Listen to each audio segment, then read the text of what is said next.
وہ ایک غریب بیوہ تھی۔ اس کے چہرے پر رنج و الم کے سائے منڈلا رہے تھے اور آنکھیں اشک برسا رہی تھیں۔ رہ رہ کر وہ اپنے 3 معصوم بچوں کی طرف دیکھتی اور اس خیال سے دل محسوس کر کے رہ جاتی کہ اب ان بچوں کے ساتھ گزر اوقات کیسے ہوگی۔ ایک گائے کے دودھ سے 2 وقت کی روٹی میسر آ جاتی تھی، لیکن اب یہ آسرا بھی جاتا رہا تھا۔ اسے ابھی اطلاع ملی کہ حاکم وقت کے سپاہیوں نے اس کی گائے کو لاوارث سمجھ کر ذبح کر ڈالا ہے اور اس کے گوشت کے کباب بنا کر کھا چکے ہیں۔ بیوہ بہت دیر تک سسکیاں لیتی رہی، پھر اس کی سسکیاں تھم گئی، وہ کسی نتیجے پر پہنچ چکی تھی۔ صبح ہوئی اور آفتاب نے مشرق کی سمت سے اپنا تر و تازہ سرخ چہرہ نکال کر دنیا پر نگاہ ڈالی تو اس نے دیکھا کہ ایک غریب عورت اصفہان کے قریب بہنے والی مشہور نہر زندردو کے پل پر آ کر کھڑی ہو گئی ہے۔ وہ بار بار متلاشی نظروں سے ایک جانب دیکھتی تھی، شاید اسے کسی کا انتظار تھا۔ ہاں، اس سے حکمران وقت کا انتظار تھا۔ اسے معلوم تھا کہ سربراہ مملکت کی سواری اس پل پر سے گزرنے والی ہے۔ اسے زیادہ دیر تک انتظار نہ کرنا پڑا۔ جلد ہی گھوڑوں کے دوڑنے کی آوازیں آنے لگی اور کئی سپاہیوں کے جھنڈ میں فرمانروائے وقت نمودار ہوئے۔ وہ ایک خوبصورت گھوڑے پر سوار تھے۔ پل پر ایک عورت کو دیکھ کر انہوں نے گھوڑے کی رفتار دھیمی کر لی، لیکن عورت نے ہاتھ اٹھا کر انہیں روک دیا۔ اس کا چہرہ تمتمایا ہوا تھا اور آنکھوں میں غیظ و غضب کی بجلیاں کوند رہی تھی۔ اس نے صاف اور بلند آواز میں پوچھا، بتاؤ تم انصاف نہر کے اس پل پر کرو گے یا پل صراط پر؟ فرمانروائے مملکت چونک اٹھے۔ سوال ہی تھرا دینے والا تھا۔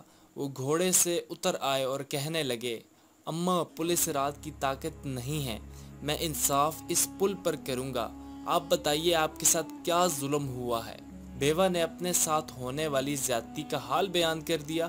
حکمران وقت کے چہرے سے شرمندگی حویدہ تھی۔ انہوں نے حکم دیا کہ بیوہ کی گائے کو لاوارث سمجھ کر ذبح کر ڈالنے والے سپاہیوں کو حاضر کیا جائے۔ حکم کی تعمیل کی گئی، سپاہی حاضر کر دیے گئے۔ حکمران وقت نے ان سپاہیوں کی سخت سرزنش کی۔ چونکہ یہ فعل لا علمی میں سرزد ہوا تھا، اس لیے انہوں نے سخت سزا نہیں دی، لیکن سربراہ حکومت حکم دے رہے تھے کہ بیوہ عورت کو 70 گائیں دی جائے۔ بیوہ عورت کو نہر زندردو کے پل پر انصاف میسر آ چکا تھا۔ وہ دعائیں دیتی ہوئی چلی گئی۔ یہ حکمران وقت تھے دولت سلجوکیہ کے فرمانروا ملک شاہ سلجوقی، جنہیں بجا طور پر سلجوقی عہد کا سب سے درخشاں ستارہ کہا جا سکتا ہے۔ آپ کا دور حکومت سلجوکیوں کا دور عروج تھا۔ آپ کی وسیع و عریض اسلامی حکومت ترکستان کے آخری شہر کاشغر سے بیت المقدس تک اور اناطولیہ سے لے کر بحیرہ کیسپیئن تک پھیلی ہوئی تھی۔ اس مملکت میں ترکستان، ماوراء النہر، خوارزم، دہستان، خراسان، کہستان، مکران، کرمان، کردستان اور موجودہ ترکی کا بڑا حصہ، شام، عراق، کویت، عمان اور حجاز کے علاقے شامل تھے۔ ملک شاہ سلجوقی 16 اگست 1055 کو پیدا ہوئے۔ آپ کے والد کا نام الپ ارسلان تھا، جو سلجوقی عہد کے دوسرے فرمانروا تھے۔ ملک شاہ اپنے بھائیوں میں سب سے بڑے تھے۔ جس زمانے میں آپ کی پیدائش ہوئی تو تغرل بیگ محمد حکمران تھے۔ تغرل بیگ ملک شاہ کے دادا چغری بیگ کے سگے بھائی تھے۔ اس وقت تغرل بیگ نے چغری بیگ کو جیہون سے نیشا پور کے وسیع علاقے کی حکمرانی سونپ رکھی تھی۔ الپ ارسلان چغری بیگ کے سب سے بڑے بیٹے تھے۔ چغری بیگ کا انتقال 30 اگست 1059 کو ہوا۔ ان کے انتقال کے بعد تغرل بیگ نے الپ ارسلان کو خراسان کا گورنر بنا دیا۔ اس وقت ننھے ملک شاہ کی عمر 4 سال تھی۔ الپ ارسلان نے اپنے پیارے بیٹے کی تربیت کے لیے ایک تجربہ کار شخصیت کا انتخاب کیا، جو عہد سلجوقی کے نامور وزیر نظام الملک توسی تھے۔ یہ حقیقت ہے کہ سلجوقی دور کو عروج پہنچانے میں نظام الملک توسی کا نہایت اہم کردار ہے۔ ملک شاہ نے نہ صرف نظام الملک توسی بلکہ دیگر بلند پایہ علماء کرام سے بھی تربیت پائی اور بہت جلد عربی، فارسی اور دیگر علوم میں مہارت حاصل کر لی۔ نظام الملک نے دینی و دنیاوی علوم کے ساتھ ساتھ ملک شاہ کو فنون ادب سے بھی آراستہ کرنے کی پوری کوشش کی۔ چنانچہ صرف 10 سال کی عمر میں ملک شاہ کو شاہ سواری، شمشیر زنی، تیر اندازی اور نیزہ بازی پر مکمل عبور حاصل ہو چکا تھا۔ ملک شاہ کی تربیت کا سلسلہ آنے والے برسوں میں جاری رہا اور اس کو اپنے والد الپ ارسلان کے ساتھ کئی جنگوں میں شرکت کا موقع بھی دیا گیا۔ الپ ارسلان 1064 میں پوری سلجوقی مملکت کے حکمران بن گئے۔ ربیع الاول 456 میں الپ ارسلان جہاد کی غرض سے روم کی سمت روانہ ہوئے۔ اس مہم میں ملک شاہ کو بھی ساتھ لے گئے۔ وہاں پہنچ کر سلطان الپ ارسلان مسیحی آرمینیا پر حملے کی تیاریاں کرنے لگے اور ملک شاہ کو انجاز یعنی کہ جارجیا کی سمت روانہ کیا، جہاں مسیحی حکمران تھے۔ نظام الملک بھی ان کے ساتھ تھے۔ ملک شاہ نے کم عمری کے باوجود زبردست کارنامے سر انجام دیے، جن میں سے ایک کامیابی قلعہ مریم مقدس کی تسخیر تھی۔ یہ نہایت مضبوط قلعہ تھا اور اس کے چاروں طرف وسیع اور گہری خندق تھی جس میں پانی بھرا ہوا تھا۔ سلجوقی فوج نے کشتیوں کے ذریعے اس خندق کو عبور کر لیا اور قلعہ پر ٹوٹ پڑی۔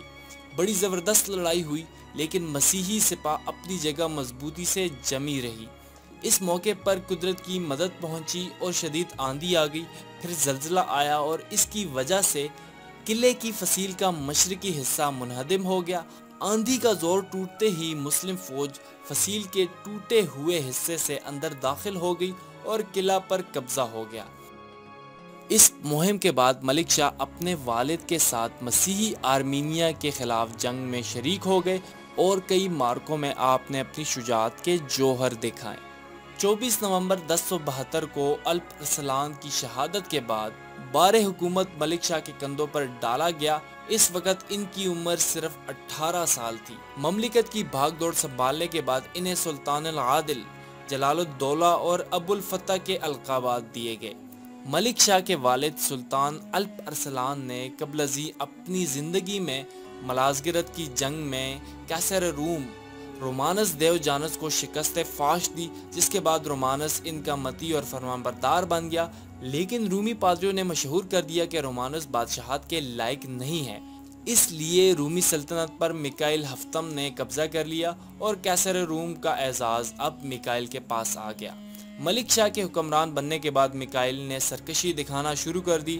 اس نے اپنی فوج تیار کی اور ایران میں داخل ہو گیا۔ ملک شاہ کو دشمن کی یہ الغار کی خبر مل چکی تھی۔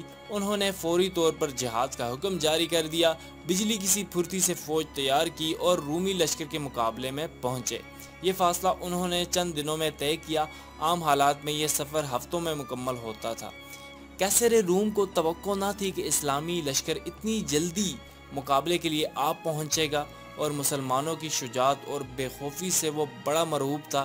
اس نے اطاعت کی باتیں شروع کر دی۔ ملک شاہ کی تمام شرائط تسلیم کر لی اور اپنی فوج سمیت واپس چلا گیا۔ سلجوقی حکمرانوں کی ایک خوبی یہ ہے کہ انہوں نے خلافت کے احترام کو قائم رکھا اور برسر اقتدار آنے کے بعد خلیفۃ المسلمین سے اپنے اقتدار کی سند حاصل کی۔ ملک شاہ نے بھی اکتوبر 1073 میں ایک سفارت بغداد روانہ کی، جس نے خلیفہ سے ملاقات کی۔ ایک شاندار تقریب میں خلیفہ نے ملک شاہ کی حکومت کو سند عطا کی اور ملک شاہ کو یمین امیر المومنین کا لقب دیا۔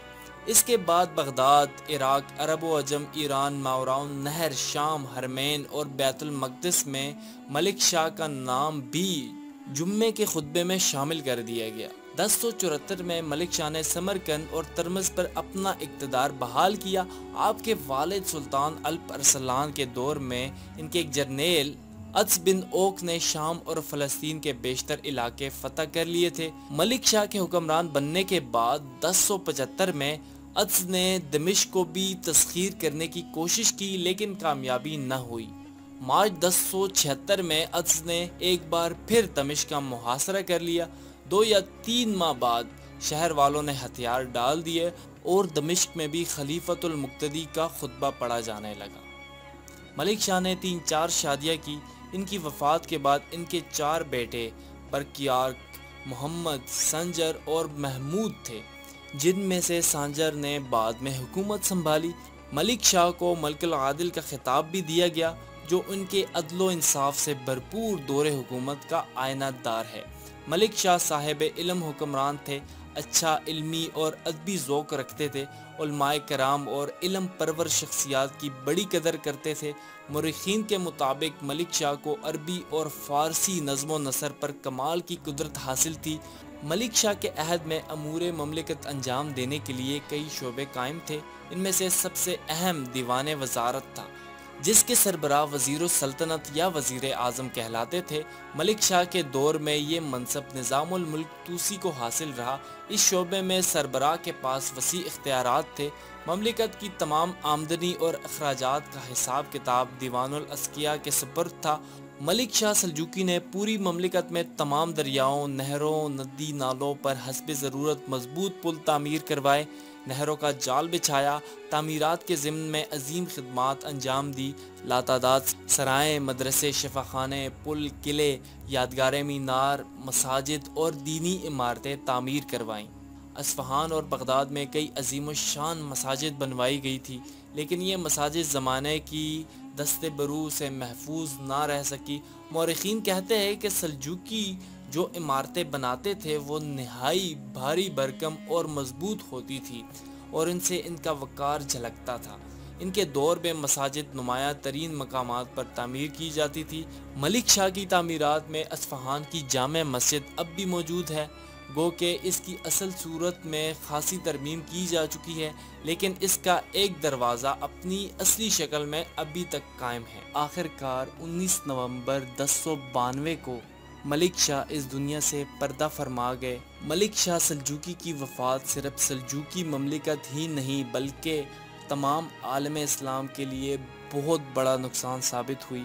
ملک شاہ نے اپنے غیر معمولی حسن انتظام کے ذریعے ایک ایسی مملکت بنائی تھی جس میں امن و استحکام قائم کر رکھا تھا، جس کا رقبہ کم و بیش 15,000 مربع کلومیٹر تھا۔ تو یہاں اختتام پذیر ہوتی ہے ہماری آج کی ویڈیو۔ اپنے آنے والی نیکسٹ ویڈیو میں ہم کسی اور اسلامی بادشاہ کو کور کریں گے۔